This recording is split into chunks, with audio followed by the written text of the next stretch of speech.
I started my last match reaction with who would be a Tottenham Hotspur fan, hey? And I feel like I'd say it all again. Honestly, full time's just gone, whistle's just been blown, and I just am in, heart was in my mouth. Just such an end-to-end game, especially at the end. And it's all over at the London Stadium. Tottenham getting out of there with a draw as it ends 1-1. Early goal from Brennan Johnson, which was then dismissed and equalised through Kurt Zouma. And I'll be honest, when we talk about Tottenham this season, I've been very heavy on the praise. I've been very complimentary, but it's the same problems again in this result. You know, I mean, should we be happy with a draw? David Moyes and West Ham will be happy with a draw after the embarrassing display they did against Newcastle up at St James's Park, 3-1 up and threw it away to lose 4-3. And this, you know, early spells, we should have really been putting it to bed. But was there any key cut chances, apart from the very end for Destiny Udogie? I feel like in this game, and I'm not criticising that much, I think maybe the starting lineup was wrong.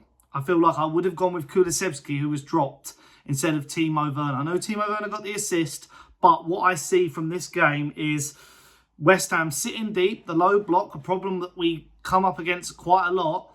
You don't need pace in a low block, or at least two pacey wingers, because if you think about it, you're not going to be running in behind. So, whereas Johnson, I think, is technically better, crossing-wise and goal-scoring-wise, unlike Timo Werner, I feel like you needed another person like Kulusevski to maybe unlock the door, which we couldn't do late on. You know, Son, not really present in the game. Maybe he should have started out wide. Richie starts from the beginning.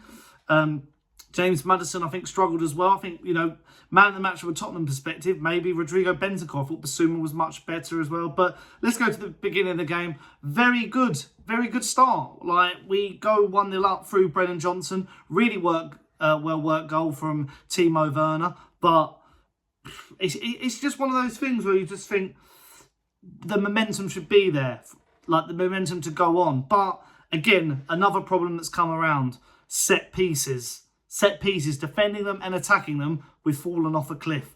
We had a spell of corners right before the end of the first half, and none of them even they all hit the first man. They just go straight out. But Zouma does really well. He's unmarked. No one's going to attack the ball. Romero, Vicario, very poor from then. And I'm looking at the stats now. We dominated the ball 68% to 32%. But when you look at the chances, both had 4 on target. We had 13 shots to their 11. So it is a frustrating result where you think, you know, if we'd won that, we would have gone top 4. We now need Manchester City to get a result against Aston Villa. But yeah, it's a weird one. But before I go any further, if you are new to the channel, this is my second upload of the day, actually, a cheeky double upload. But if you are new, why don't you leave a like on the video, subscribe to Sonny Talk Spurs, hit the notification bell, and also link in the description down below. You can become a member for 99p a month and get an exclusive access to my podcast, Nice One Sonny. I'd really appreciate it. If you're wondering why I'm holding the mic, I broke the clip after the Luton result, so that was annoying. But as I say, double upload, why don't you go and watch earlier's video? It was a massive debate we had with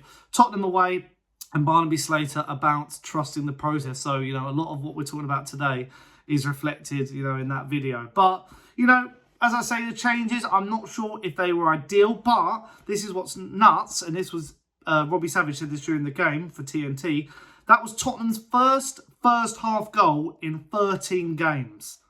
So we started the game better. We usually grow into games under Ange, and we've been better like second half FC. But with this game, we come out the blocks. We were quite good. We let them come back into it, and that's where the goal came from. You know, poor from set pieces. And we're just riding our luck. And you knew what the game plan was going to be for the second half. Us having a lot of the ball, but we couldn't unlock the door. There was no moment of brilliance. Son was scared to shoot. There was just lots of frustrating parts where I trust Ange enough to iron all this out, and we will see better results. Maybe a draw in the grand scheme of things is quite good, but, I mean, there was a moment, I thought the referee was very poor. West Ham, just completely dirty. I don't know how Lucas Paqueta wasn't booked. I don't think he was booked in general, but especially early on. just some of the fouls he was giving away. But there was a passage of play where James Maddison gets fouled on the edge of the area. No free kick, and a free kick in that position would have been fantastic for him shooting range. And then West Ham got up the other end and Michail Antonio nearly scores. If it wasn't for Vicario, who again was fantastic, I don't know what we'd do. But yeah, I think defensively we were fine. I look at, Romero and Van der Ven were perfect. Destiny, Adogi, Porro. I mean, they struggled attacking-wise. In the first half, they were quite good, but it sort of was a bit more frustrating as the game went on. But yeah, it's a tricky game to sort of assess in the grand scheme of things. Next up we've got Nottingham Forest, but we've got a lot of tricky games. These are the games where we need to pick up points. I know it's West Ham away. I know we haven't won since 2019 Jose Mourinho, but with City to go at home, Arsenal to go at home, Liverpool away, Newcastle away, to name but a few. We've still got to play Sheffield United and Burnley. They might be down by the time we play them. Well, definitely Sheffield United will.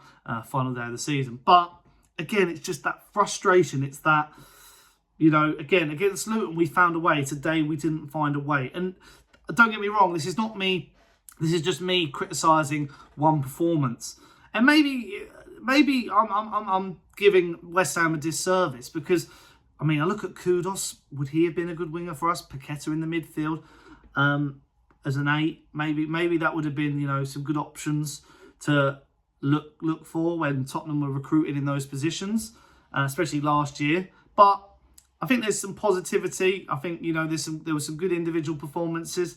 It's just against low block teams like the likes of Everton, West Ham, we have struggled.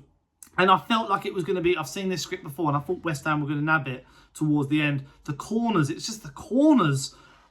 We've got to get this ironed out. We've really got to sort these corners out. I don't know what, having, Vicario be bullied. He's a great shot stopper, great with his feet. But, he was good there were some stages where he was flapping it out and punching it clear. But, yeah, it's just set pieces. Considering we were so good at attacking them as well, under Antonio Conte, when we had Gianni Vio, I believe, set-piece coach. Maybe we need to get, I don't know who's in charge of set-pieces.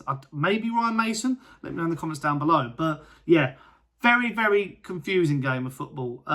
We just got to hope, as I say, United, Chelsea ends in a draw. Villa, City, hopefully City win that one as well after a disappointing weekend against Arsenal. But top 4 is going to be interesting. I'll be very keen to know your thoughts about, after this result, does it dent Tottenham's top 4 hopes? Or are we still the favourites in that capacity? Or could it be United? Are Villa set? Let me know all your thoughts about the game as well. It's just a confusing one. You can probably see I'm a bit unsure what I think of it. Like, at the end of the season, we might look at it and go, yeah, that's a good point earned. Or is it 2 points dropped? That's the interesting question I'm going to leave you with. But yeah, if you have enjoyed it, leave a like, subscribe to Sonny Talk Spurs, hit the notification bell, become a member, 99p a month, and get access to my podcast. Nice one, Sonny. And I'll be back with a video later on in the week. And until then, ciao.